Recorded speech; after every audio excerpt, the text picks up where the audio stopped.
Përshëndetje të nderuar zonja dhe zotrim, përshëndetje të dashur miq.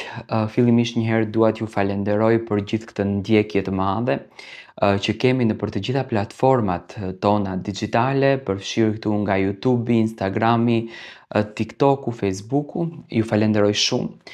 U jam mirënjohës pafund. Në këtë video përmbledhse në fakt ngjarjeve, situatave që po ndodhin brenda në shtëpinë e Big Brotherit, edhe pse jemi drejt fundit të këtij sezoni, tensioni po vazhdon e të rritet çdo ditë. Nata e sonte kishte një moment glamur, një moment të shumë pritur nga të gjithë shqiptarët, nga shumica e pabesueshme, sepse për çiftin që po flasim, domethënë për Brikenën dhe për Mateon, Brikena ka qenë pak jo e qëndrueshme në marrëdhënie dhe ka lënë pak keq interpretime në situatat se si Brikena i ka menduar, logjikuar, apo i ka bërë brenda në shtëpinë e Big Brotherit. Sonte Mateo bëri zemrën gur, ishte një plan i planifikuar nga ana e Mateos. Fillimisht një herë e foli me Selinën teksa po qëndronin të dy në kuzhinë. Selina e dinte që Mateo do të propozonte Brikenën për martesë, por Brikena nuk dinte gjë. Unë mendoj që Mateo këtë gjën nuk e bëri pa e pase sa re sa ati. Domethënë ai e kuptoi që Brikena e do, ai e kuptoi që Brikena e pret këtë gjën, edhe guxoi që të arrijë t'ia thotë atë që ai vërtet e ka në zemër.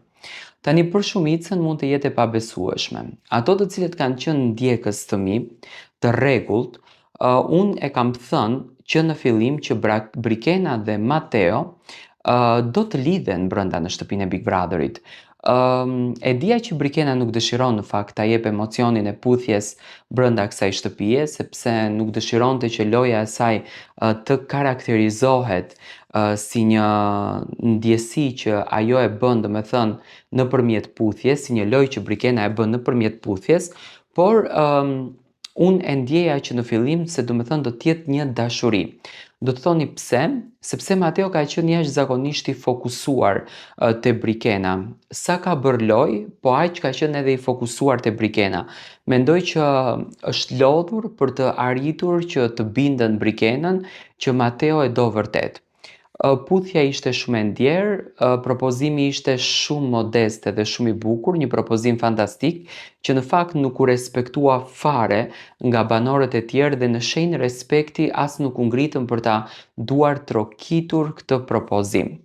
Menjëherë pas përfundimit të darkës fantastike që vllau i madh kishte përgatitur sonte për banorët, Rogerti dhe Miri, si gjithmonë, kundër kësaj lidhje, duke e quajtur që kjo lidhje po bëhet për interesat e lojës dhe për ta çuar Mateo Brikenën drejt finales dhe po djegën veten e tij.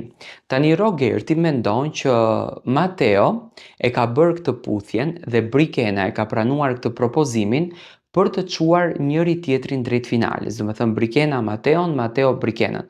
Por çuditërisht domethënë, kjo gjë nuk është e pranueshme nga një pjesë e banorëve që për shembull thua shëndriti. Tani Rogerti ka këtë mendimin, domethënë Rogerti ka këtë ideologjinë që kjo puthja ka ardhur si faktor i finalizimit të lojës së tyre, jo si faktor i ndjesisë dhe dashurisë. Kështu e ndjen edhe Miri, domethënë dhe Miri ka këtë mendimin. Tani për mua është më se okay dhe më se dakord që Rogerti të mos ta pranon puthjen dhe të mos ta mbështetën këtë lidhje. Në qoftë se Rogerti vazhdon e mbështetën lidhjen dhe në qoftë se Miri e duar troket këtë lidhje, atëherë domethënë këto dy banor kanë dështuar në lojën e tyre dhe kanë dështuar në mekanizmin se si kanë përzgjedhur strategjinë e tyre. Unë e shikoj që Rogerti dëshiron të qëndron koherent në mendimet e tij që në ditën e parë që ka hyrë. Domethënë që në momentin e parë që ka hyrë, Rogerti ka këto mendime dhe dëshiron t'i mban deri në fund, pa marrë parasysh se sa të sinqerta janë, apo çfarë fshihet pas këtyre mendimeve. A mendon tjetër gjë Rogerti dhe thot tjetër gjë vetëm në kuadër të lojës, apo thjesht e ka këtë ndjesi? Unë mendoj që marrëdhënia e puthjes dhe propozimi i martesës Dhe dashuria tek Brikena dhe tek Mateo nuk kanë ardhur rastësisht.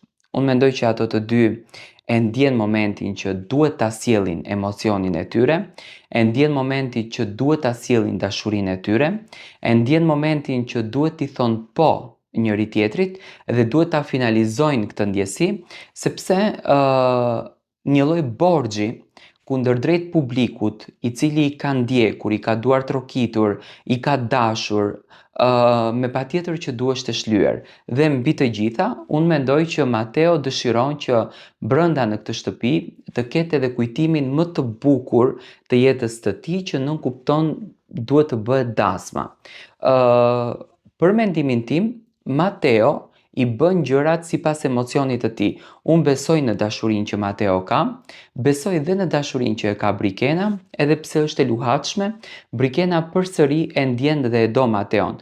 Po të mos e dëshironte lidhjen me Mateon, po të mos kishte krijuar dashuri për Mateon Brikena, jam i bindur duke njohur karakterin e Brikenës që është domethënë mendje ndar për gjërat të cilat i do dhe për gjërat të cilat ajo nuk i ndjen, Brikena nuk do të kishte pranuar puthjen e Mateos dhe nuk do të kishte pranuar që të zyrtarizonte marrëdhënien që ajo ka ndërtuar me Mateon. Unë mendoj që Brikena e pa që Mateo është i dashuruar, e pa që Mateo ka fituar një pëlqim jashtëzakonisht të madh pas saj dhe e pa që Mateo është dakord që ato të dy të nisin rrugtimin e dashurisë së tyre. Dhe në atë moment Brikena e ndjeu për të thënë po dhe për të lulëzuar të dy në këtë dashuri.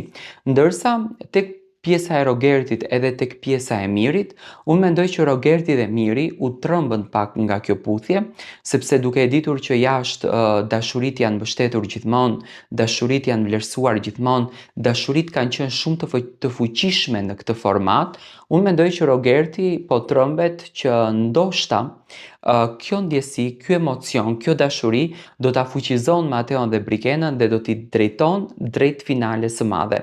Në asnjë moment, domethënë Rogerti dhe Miri nuk duan të lëshojnë vendin e tyre dhe jo më kot erdhi i gjithë ky debat pas puthjes së dhënë, duke u munduar që atë puthjen ta kanalizojnë drejt një rruge e cila quhet lojë. Do me thënë, presioni i kësaj puthje, presioni i kësaj lidhje, unë e shoh që e ka trembur jashtëzakonisht shumë Mirin dhe Rogertin, por gjithashtu këtu përfshirë edhe banor të tjera, ka trembur shumë Juelën, ka trembur pak edhe Edisën, por Edisa e di shumë mirë që nuk do të jetë në finale. Mendoj që lufta tani ka filluar dhe lufta tani është bërë derisa Mateo dhe Brikena arritën që të kapin dhe prajmin e së martës. Kjo gjëja e di që do ta shtyjë Rogertin që të bëhet edhe më i ashpër edhe më i egër.